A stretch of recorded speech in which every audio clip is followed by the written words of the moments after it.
Hey everybody, welcome to the KansasFest 2026 Town Hall. This is the venue selection meeting. We're going to be talking about some of the venues that shook out from the questionnaire that went out earlier this year. Hopefully we've got some good ones. There's a lot of great information that's going to be presented, but before we start, let's go through and do some introductions. I'll start with myself. I'm Ron from Ron's Computer Videos. Martin. Thank you, Ron. I'm Peter. I am the president of the KansasFest Planning Committee. Chris? Yeah, I'm Chris Torrance, and I'm the vice president of the KansasFest committee. I guess I've been on the committee for about 6 years now. Jay? Yeah, I'm Jay Graham. I am the treasurer of the KansasFest committee, and I've been going to KansasFest, but this is my first year on the board. Martin? Thank you.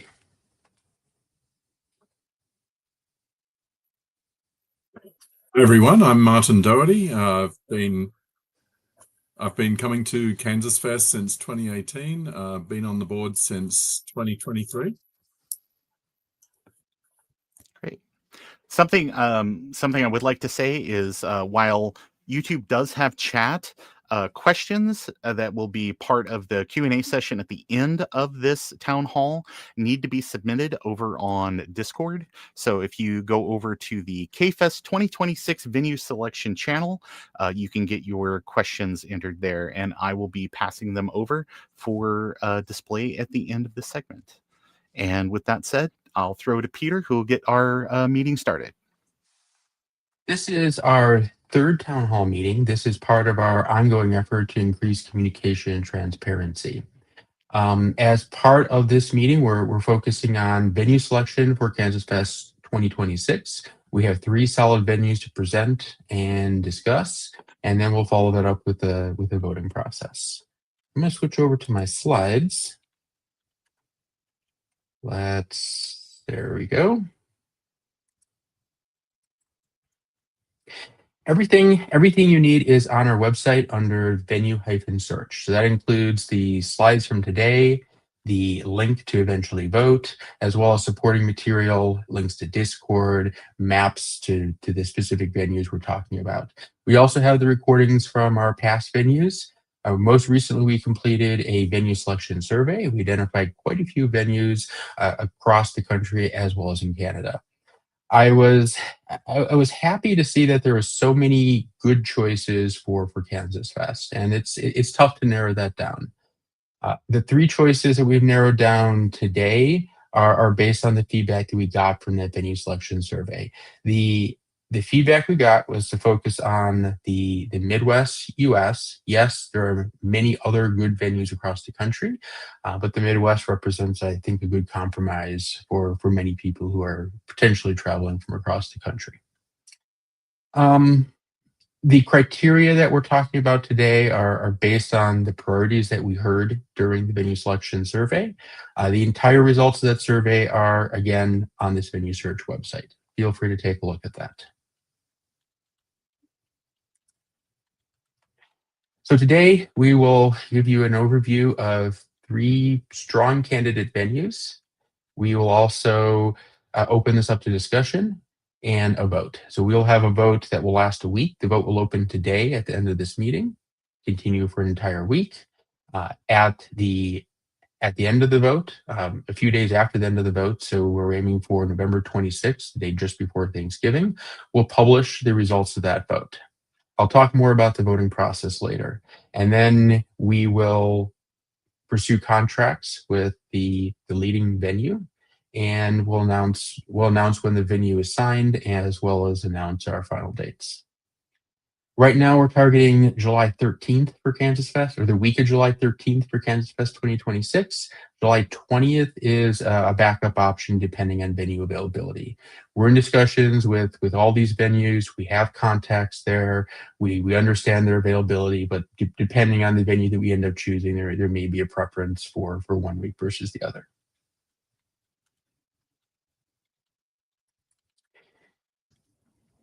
The 3 venues that we're highlighting today are the University of Illinois Springfield. This is the KansasFest venue from 2024. Second choice is Southern Illinois University Edwardsville. Third choice is the University of Missouri St. Louis. We'll refer to them by these acronyms: UIS, SIU, and UMSL. I'm going to turn it over to Chris to talk about UIS. Chris? All right. Thank you, Peter. Yes. So as Peter mentioned, the University of Illinois Springfield is where KansasFest was held in 2024. And this came after many, many years of being at Rockhurst and then before that, Avila. We identified UIS Springfield as having similar characteristics to Rockhurst, and it actually turned out to be a great venue. So Peter, if you want to just go to the next slide, we can kind of get an executive summary. And I know there's a lot of text on here. I won't try to read all of it, but I'll go through the highlights. So as we found in 2024, University of Illinois Springfield was great in terms of the accessibility. So unlike Rockhurst, it was actually a very flat campus. There was essentially no stairs to get anywhere. There were ADA compliant bathrooms throughout the campus. The dorm itself had an elevator in it. So again, unlike Rockhurst, that was a good thing. We were actually in the Lincoln Hall, which was one of the dorms on campus. And that did not actually have any ADA rooms. It had a few rooms that were actually more accessible just in terms of the size and the bathroom access.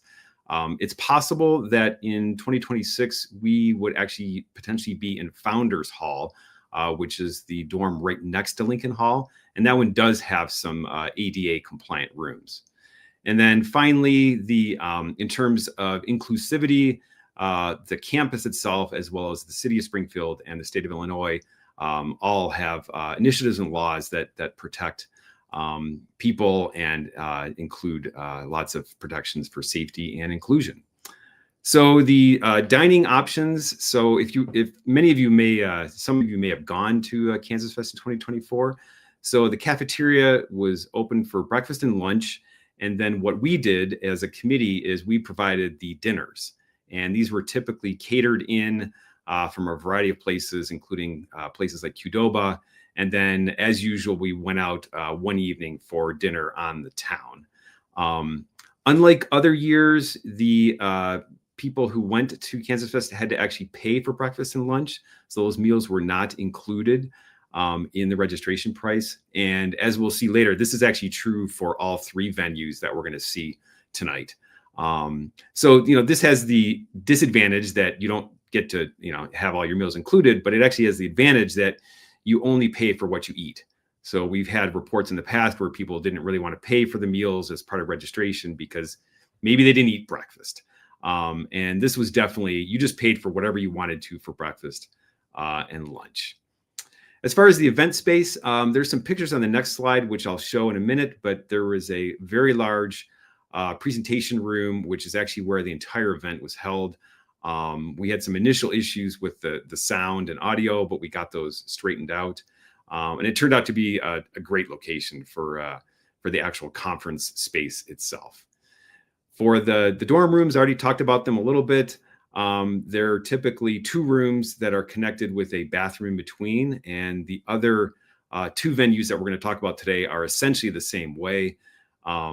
You can request either a single room or a double room. And then if you get a single room, you'll have one of those two rooms. And then so you'll have one other person that you might be sharing the bathroom, which anecdotally, I did that. There was somebody next to me in a single room. I never actually ran into them in the bathroom or saw them. So it really wasn't a problem to share a bathroom like that. So let's see, going on to the next column there, as far as the access to getting to UIS, this was probably one of the drawbacks to this location is there is a regional airport, so that's Springfield Airport, but the closest major airport is Lambert International, which is about an hour and a half away. So not insurmountable. I ended up carpooling with someone, and it was actually a lot of fun just to, get a ride from somebody and talk along the way. You can also fly into Chicago as well, although that's about a 3-hour drive.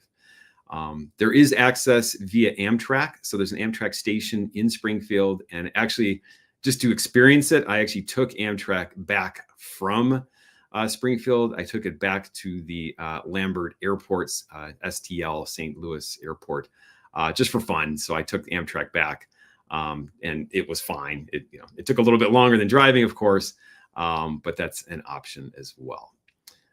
As far as access, if you're driving, there is a parking lot right next to the residence hall. The parking is free, and there's also a great loading area right in front of the front door of the dorm, and they actually provided carts for people to get stuff into and out of the dorm. So safety, I won't go through those details, but it's a very safe campus. Key cards for everything. You have a key to your room.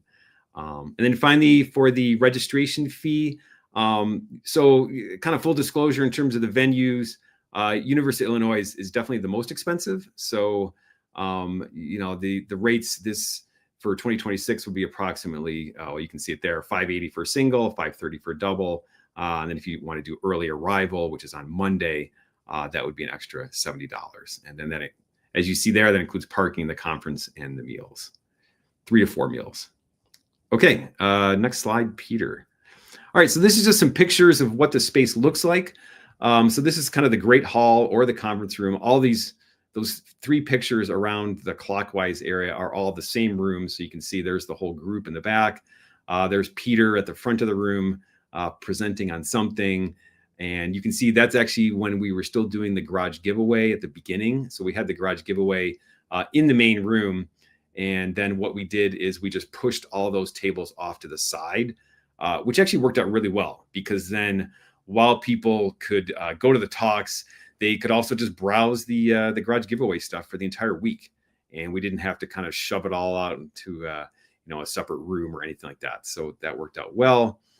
And then in the lower left, you can see the entryway to the Great Hall. And so this is kind of like a glass atrium where people, if they weren't participating in the talks or didn't want to listen to a talk, they could go out, hang out there. This is where we also had people register when they came in. All right, next slide.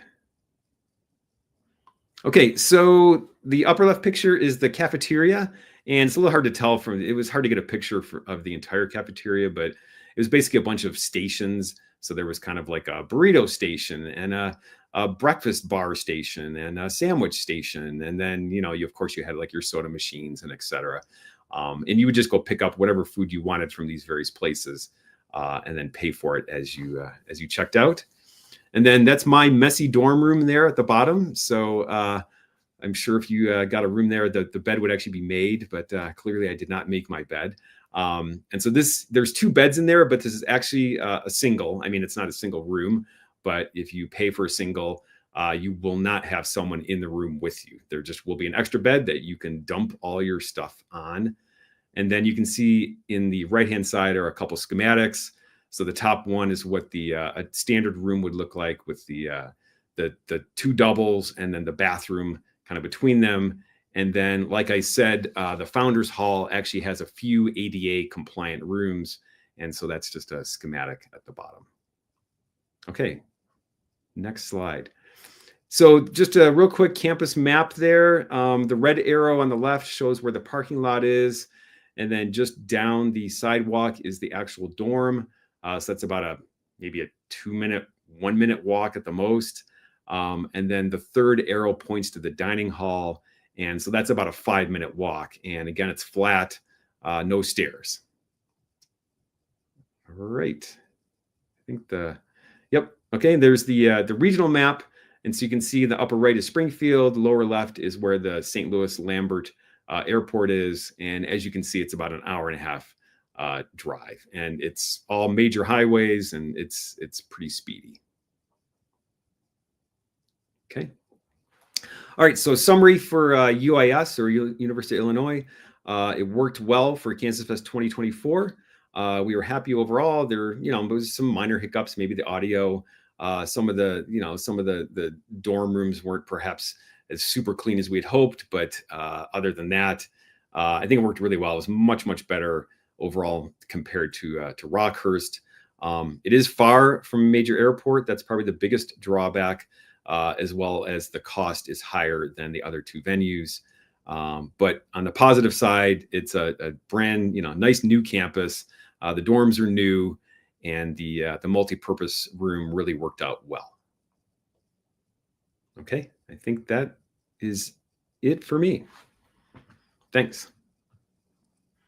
Okay, I'm going to talk about Southern Illinois University at Edwardsville. So this is the second choice for a venue. And Peter, if you could advance. So again, I'm going to do the same thing Chris did here, and a lot of the stuff he said goes for this one as well. Now, this is a campus with some small hills, so there are some grades that need to be walked up. They're nothing terrible, but it's not a completely flat campus. There is ADA and single user restrooms throughout the campus. Again, just like UIS, there is an elevator in the building, but we'll likely be on the ground floor and probably not need to use the elevator all that much. There are no ADA rooms specifically, but there are some improved barrier reduced rooms, on that first floor. And then campus, city, and state initiatives and laws promoting safety and inclusivity, just like UIS. Now, one of the drawbacks, the dining hall is about a third of a mile away. It is open for breakfast and lunch. Again, just like UIS, we'll pay for our own breakfast and lunch there. And then, 3 to 4 meals, just as Chris mentioned, would be catered in the evenings and the night on the town. There is a kitchenette on each of the floors in all of the wings here. So I'll show you a picture of that on the next slide here. And then there are restaurants and shops right at the edge of campus. So again, somebody can hop in a car, or a bunch of people can hop in a car and, head out to those restaurants and shops. Now, and again, the presentation room, I'll show you some pictures here on the very next slide. The conference room is about 100 people without tables, and that'll be set, just chairs, and it'll fit about 100 people. We'll fit about 70 people with the circular tables, and you'll see the picture that we have is the one with the circular table set up. There's a classroom adjacent to that holds 36 people.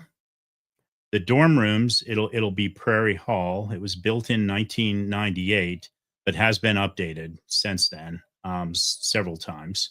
And again, it's 2 rooms with a shared bathroom, for each group of those rooms.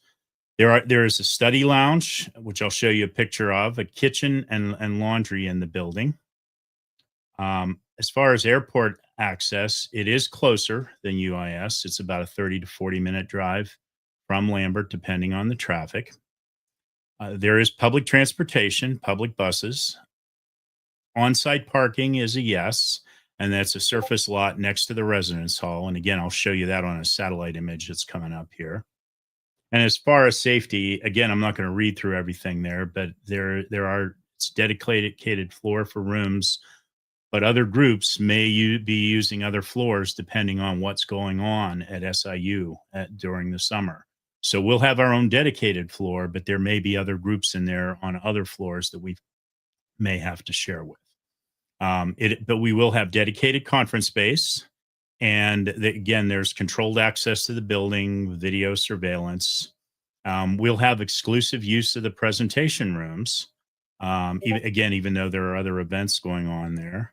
And Edwardsville is kind of a smaller city, so it's generally regarded as a very safe compared to the state and national averages there.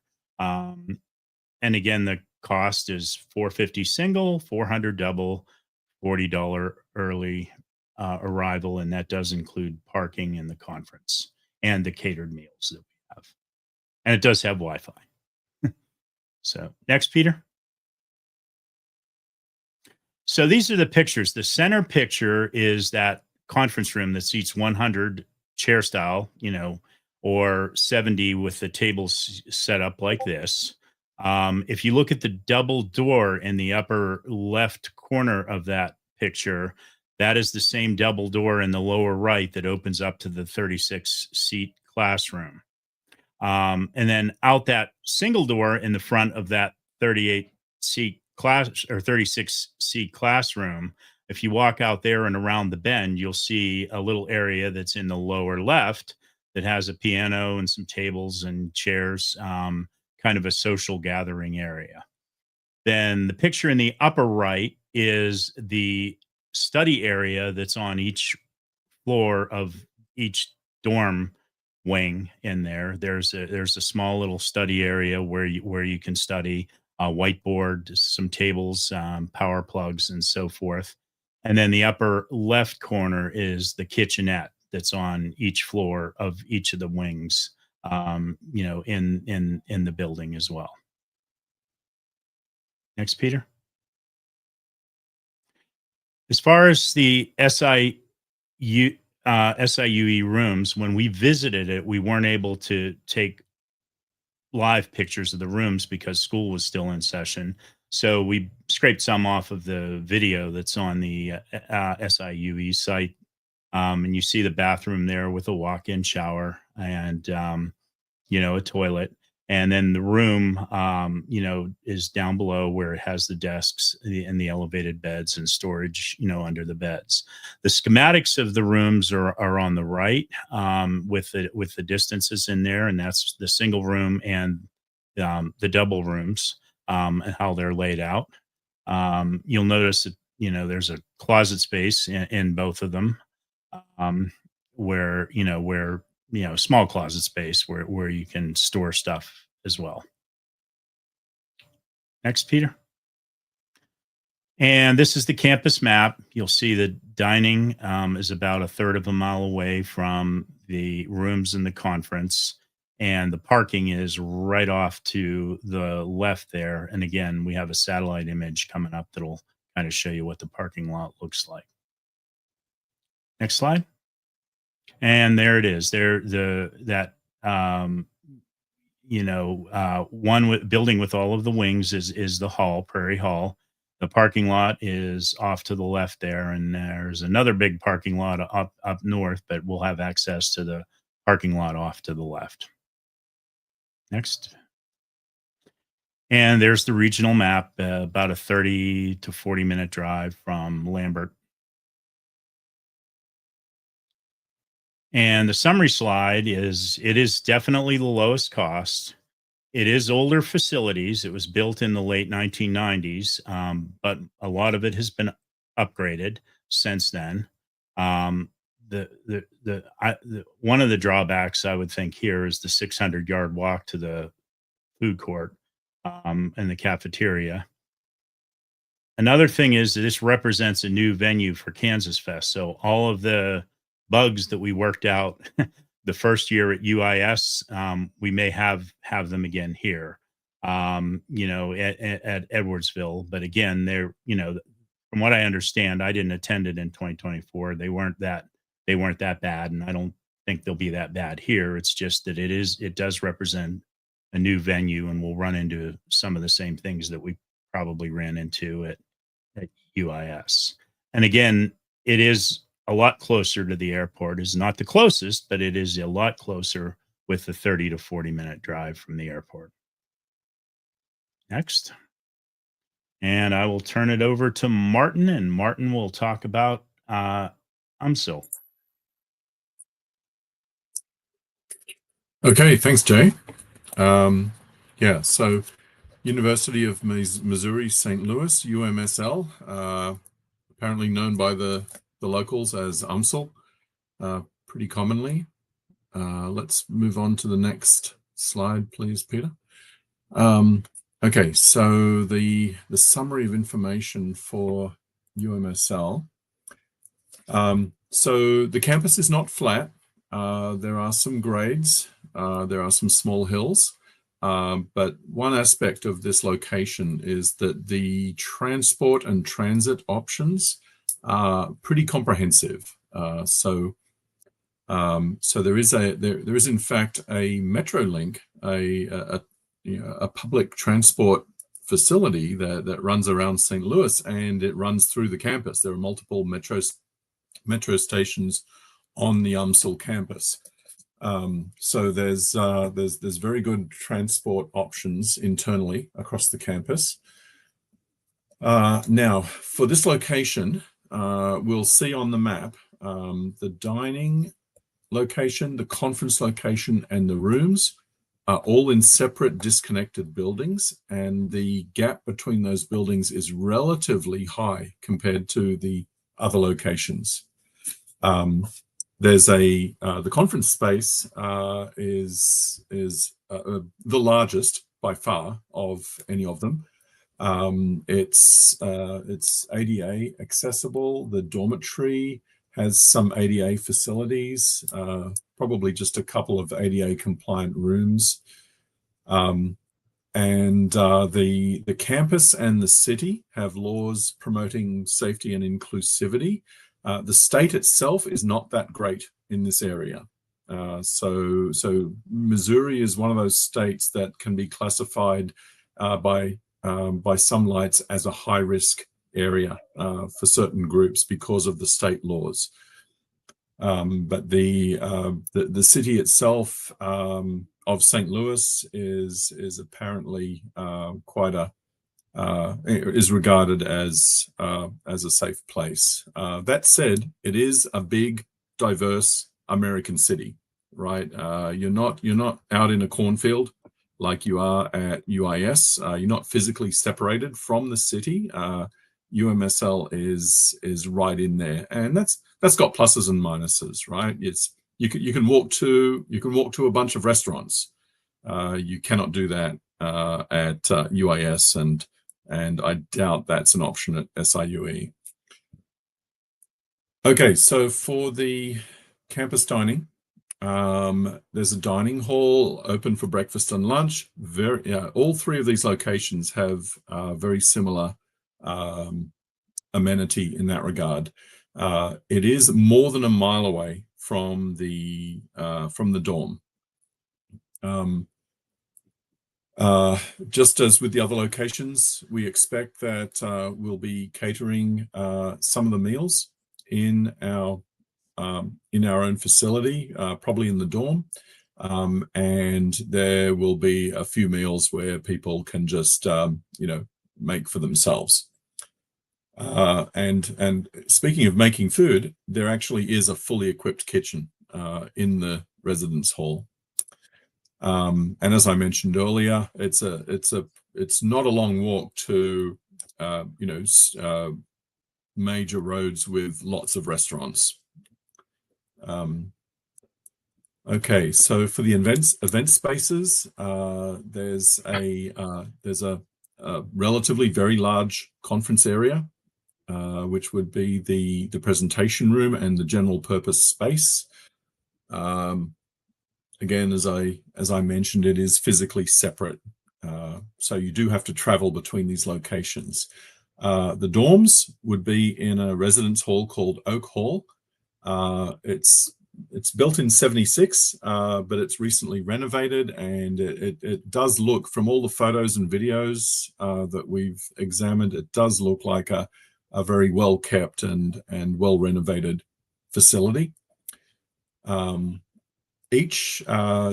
room arrangement is kind of unique out of this group of locations. So it's arranged in suites. Every suite consists of 4 bedrooms, and every room is a single. And I don't think there's any, apart from the ADA rooms, I don't think there's any deviation from that. And we would have, so it's a 6-story building. It's a very large residence hall. We would have our own floor or floors on the building, but the building as a whole might be shared with other groups. So which just means you'll see other folks, coming in and out on the lobby and using the elevator, but they won't be walking around the floor that we're staying on. Social spaces, as I mentioned, fully equipped kitchen, laundry. Amazingly, there's a saltwater pool out the back of this building where the students hang out and have pool parties during semester. So that's a unique feature. Yeah, so good hangout spaces, study rooms, lounge chairs, seating inside and outside. For airport access, it's pretty damn close to STL Lambert International Airport in St. Louis.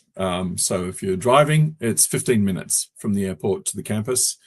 There's very good public transport connection, using the MetroLink directly from the airport. Hop on the MetroLink and it will take you. There's a line that takes you through the UMSL campus. Yes to on-site parking. I skipped internet. I see what you mean, Jay. It's very easy to do. So internet in the dorms, Wi-Fi and Ethernet are both available. There's a loading area. It's reasonably close. You can get fairly close to the residence hall, and just like at UAS, they do have those big vinyl wheeled luggage carts. So that certainly makes things a lot easier. In terms of safety, so we'd have our own assigned floors to the building. You swipe to get into the building. I believe there would be someone at the desk of the residence hall 24/7. Someone keep me honest if I'm not right about that. You swipe to use the elevator. You swipe to get into your suite, and there's also a lock on your bedroom door. I'm not sure if that's a swipe or maybe a key, but so there's something like 5 layers of security there. Let's see. The conference space is dedicated to us during the week, and the conference building is lockable. So we have controlled access to the conference space. That to me that means, yes, we can leave stuff there overnight. We don't have to clean it out, on the off chance that some random people might be wandering into the space. So that's not an issue. Cost-wise, it sort of lands in the middle. We've seen UAS on the higher end, SIUE on the lower end, UMSL pretty much bang in the middle. There is because there are no doubles, right? It's $505 estimated per person, $40 additional for the early arrival. So that would include your parking, your conference, and the and 3 to 4 evening meals provided by KansasFest. And yeah, so that's the rundown. Let's move on to the pictures, please, Peter. Okay, so there's now, okay, bear in mind this is a fisheye lens, just like all the real estate agents like to use. But you can certainly get a sense that conference space is very large. So I think, if we wanted to get some masking tape and put in a pickleball court, we could probably do it. Lots of seating, hangout areas. There's in the distance in this photograph, you can see a black rectangle on the wall. That's a video display, and there's a bunch of black chairs in front of it. That is the presentation space. So it's all just open plan, and the presentation space is just up against that wall there towards the back. The central photograph is of Oak Hall, the residential facility. It's all the trees make it a bit harder to see, but it is a 6-story building. It's 130,000 square feet, and the third photograph shows the building from the other side, and you can catch a glimpse of that saltwater pool that I mentioned. Okay, let's have a look at the room plan. So as I said, all of these are singles. So physically, they are smaller, like at UAS and SIUE. The rooms are designed to accommodate up to 2 people. So the rooms themselves are physically larger. These rooms are physically smaller, designed to accommodate 1 person at a time. And the suite means that if you're in your room, you're 2 doors away from the corridor. So I only point this out because, like, certainly at Rockhurst, you know, roaming the corridors, and if you leave your door open, it means that you're open to visitors. People can drop in and out of each other's dorm rooms very simply. It was somewhat the same at UIS, but the doors were a little bit off of the main corridor, down inside an alcove. But still, each bedroom, opened almost directly onto the corridor. In the case of UMSL, you've got your bedroom with its bedroom door, and then you've got a short corridor, and then you exit the suite through a secure door. So that does pretty severely hamper the ability to just kind of wander around and drop in and out on each other. So maybe with some creative thinking, we can, if this venue gets selected, we could think of a workaround to that. So leave a note in the comments below, like and subscribe, do all that YouTube stuff. Sorry, bad joke. Let's move on here. So this campus map demonstrates the separation between the facilities. So there's a North Campus and a South Campus. And on the left-hand side there, we're looking at a map of the North Campus, and the big red arrow points to the dining facility roughly in the middle of the map there. And if you look up and to the right, you see an M in a blue circle. That is the Metrolink station that is closest to the dining facility. It's probably like I don't know, maybe an eighth of a mile between those 2 points, I'm guessing.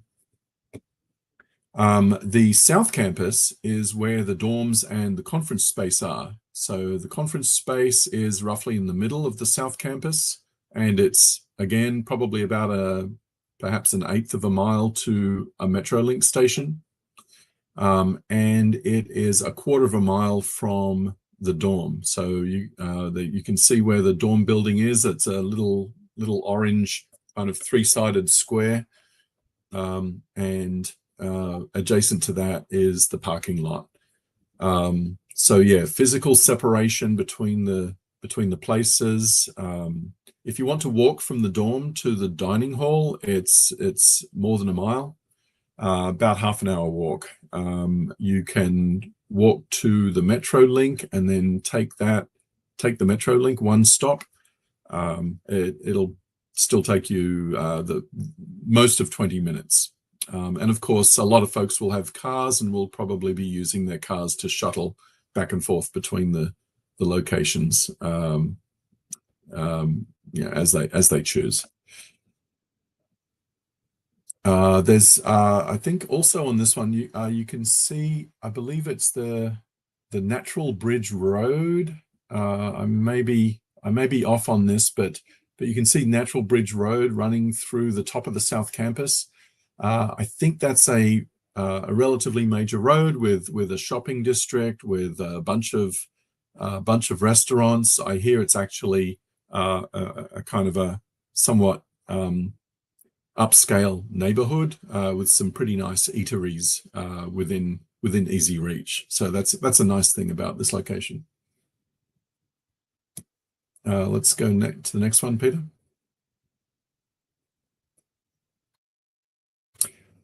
So this shows the transit, the location of the campus down in the bottom right-hand corner of the map, and it is not a great distance from the STL Lambert International Airport. So 12 minutes by car, approximately, around about 5 miles.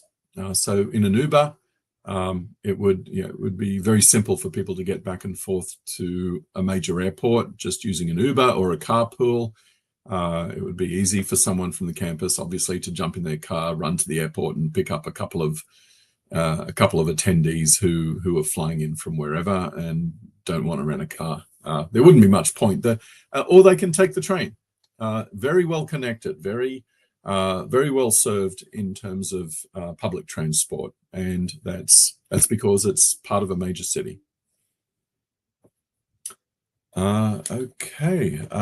So moving on to the summary.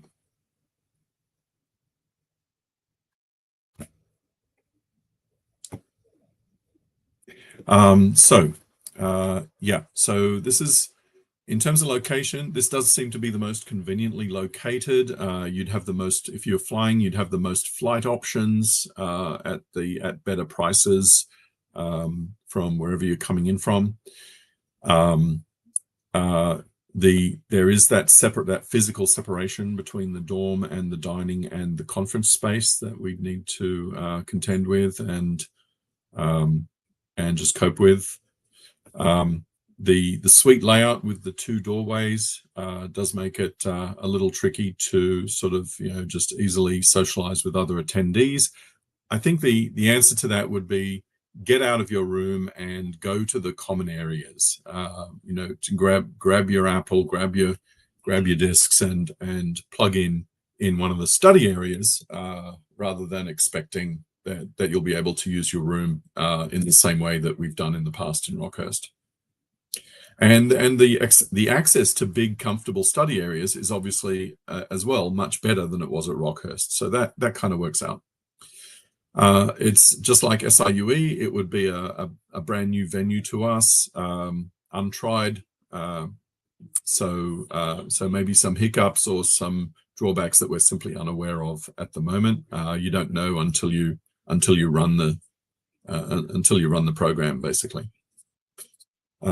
So yeah, beautiful conference space, big, spacious, well-lit area, very good amenities with the pool and the restaurants and shops and so forth, as a result of it being in a large, diverse American city.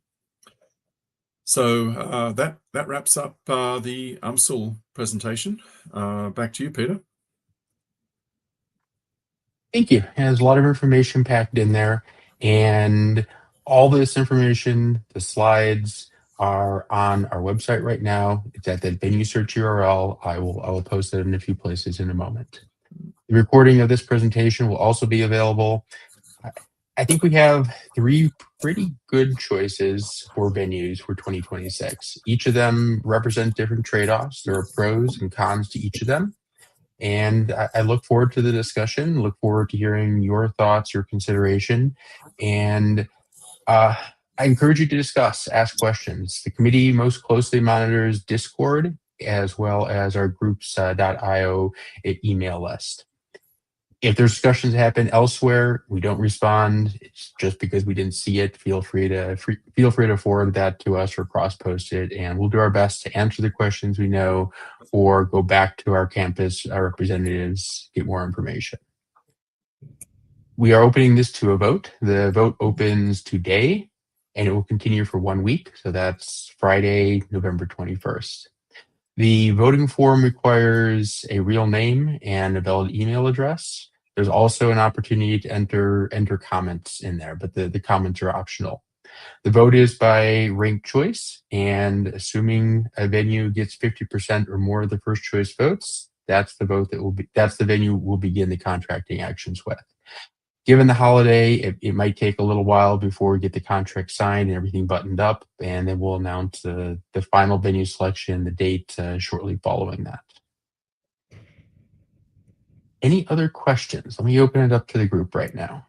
Ron, have you been finding any questions in Discord that we'd like to address right now? Yeah, there's been a really active conversation over there of people just kind of like, asking little questions that were able to just be answered based on things that are coming out of the presentation.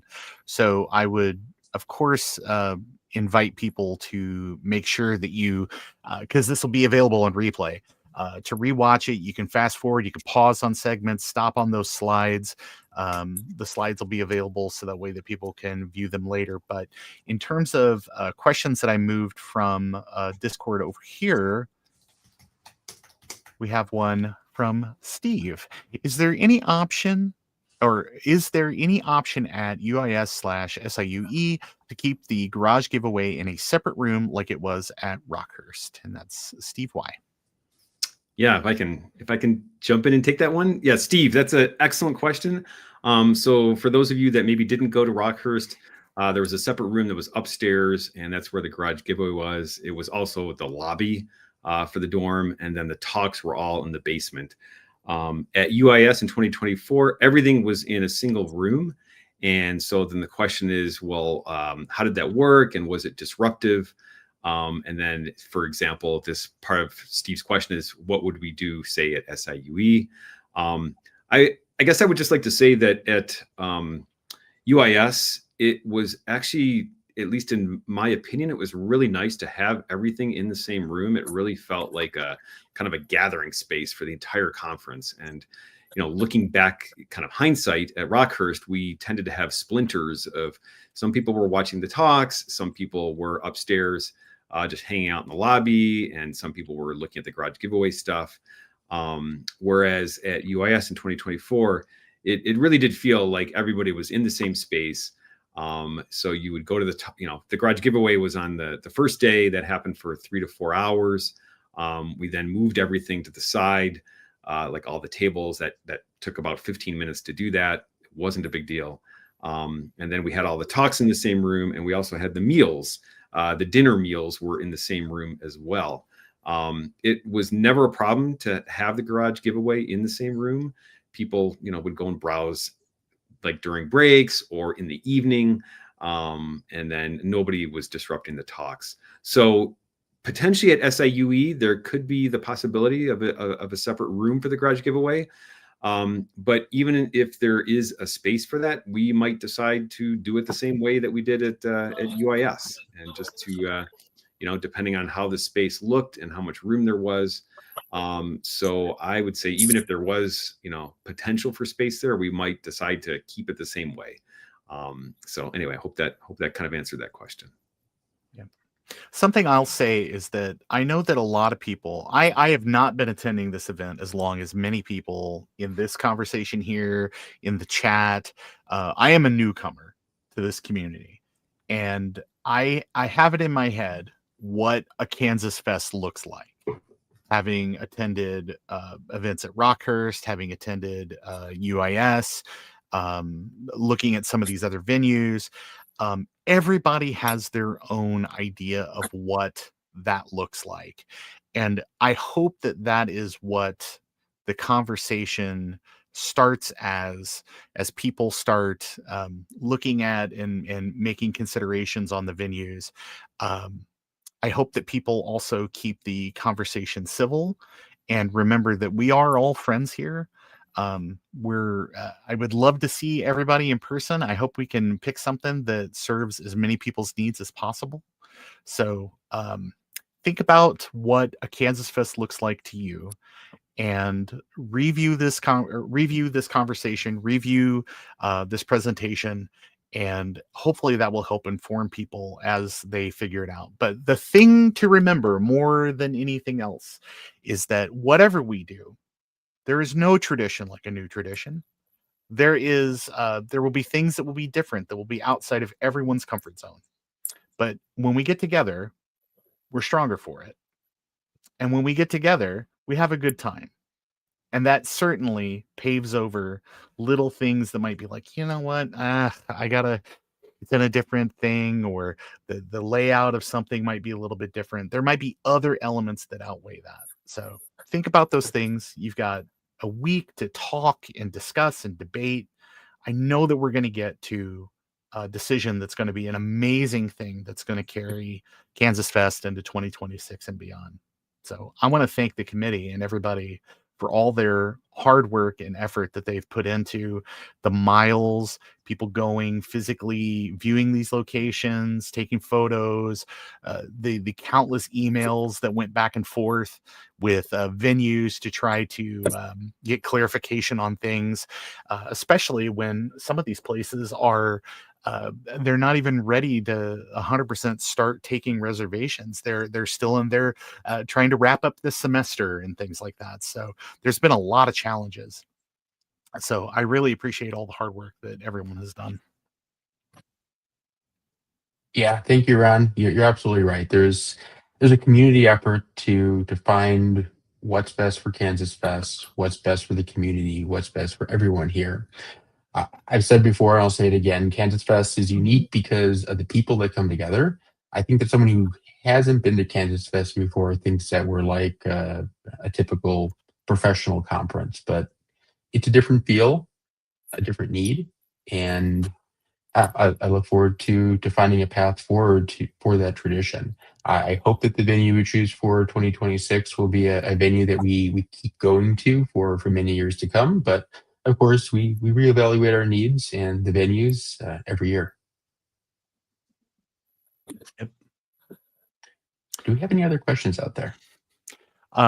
Again, there's just a lot of conversation and stuff over in Discord, and I think that part of it is because of there's a lot to digest as part of this, and there is a lot to consider when you are, making your decision about what Kansas Fest 2026 is going to look like. If you are someone that is like, oh, I could never go back. I can't go to UIS because it's too far. Keep in mind that transportation to a site like that is just a matter of organization. Something that's been discussed is having a shuttle service where the day before and the day or the days kind of leading into it, just have like a 15 passenger van that we drive back and forth. That is just a cost. It is just a logistical thing of making a rental, figuring out who needs to use it, and funding that thing. And if you're someone that's like, you know what, I was good right up to the point where I got to Lambert Airport or something like that, but I don't have a way to get the last little bit to that venue. It's just a matter of figuring it out, talking to your friends, doing a ride share if people did not want the expense of doing the other thing, or a situation where it's like, oh, UMSL, the food is a mile and a quarter away from where we're going to be meeting at. That's an insurmountable thing. Well, there's Metrolink. You can ride the train up there. You can ride the train back. You could talk to your friends and say, who's going to drive over today, and work out a little ride share. There's the ability to rent carts from local vendors and things. So it really comes down to things that people might consider to be insurmountable goals can just be addressed with organization and making the financial commitment to addressing whatever that need is. And those are conversations that I would love to hear people have this week too, where it's like, SIUE is great, but I'm concerned about walking over to the other space or something like that. It's no problem. We set up a ride share, whatever. We'll do it. We'll do it. We want to see people there. So don't let little things that can just be addressed with a tiny bit of effort and a tiny bit of organization dissuade you from doing something. Ask those questions. Talk about those things, because I guarantee someone else already has the solution figured out. That's it. Yeah, all good points. Thank you, Ren. Yeah. And again, we'll, some of the stuff we'll have to figure it out when we get there. Mm-hmm. And we can do that. Yes, we can. We've got the people, we've got the know-how, we've got the expertise, and more than anything else, we've got a organization of people that are willing to help. There are people that pay, they come to the event, and they're the first person that stands up to rearrange chairs. They're the first person that stands up to make sure that if somebody needs help, that they're getting the help that they need. This is a caring community. And there was a few jokes in Discord about like, oh, I don't know, I think we're acquaintances at best. I think it goes a lot further than that. It's more than anything else. We're taking care of one another. We're friends. We're going to treat each other like friends. And that means meeting people where they're at and addressing needs and helping people have the best Kansas Fest that they can. Yep. And everybody here on camera today is a volunteer. We're here because we love the Apple II. We love the community that goes with that. We are trying to make the best possible choices with the best possible intentions. If we get it wrong, tell us. Yes. If we don't listen, tell us again, please. All right. I'm not seeing a whole lot of other questions here in chat. So, and we are coming up on that 1 hour mark. So I guess what I would say is this: don't forget, after the wrap of the town hall, that conversation about the venue, about what you think the pluses and minuses are. If people want to share their score sheets to see how they compare with other people, that will all take place in the Venue 2026 channel on Discord. So that way that people can again share and have it all in one organized location. So that way that as we go back through and look at things and just try to see the conversation or address questions, that we've got one place to check. That is so important to make sure that no one feels that their voice isn't being heard. Don't be afraid to tag someone. If somehow you got lost in the shuffle, don't stew in silence. Just tag somebody, and we'll try to address that question the best that we can. And if we don't know the answer, we will find out the answer. Yeah, we will go back to the venue coordinators and ask them. Yes. Yeah.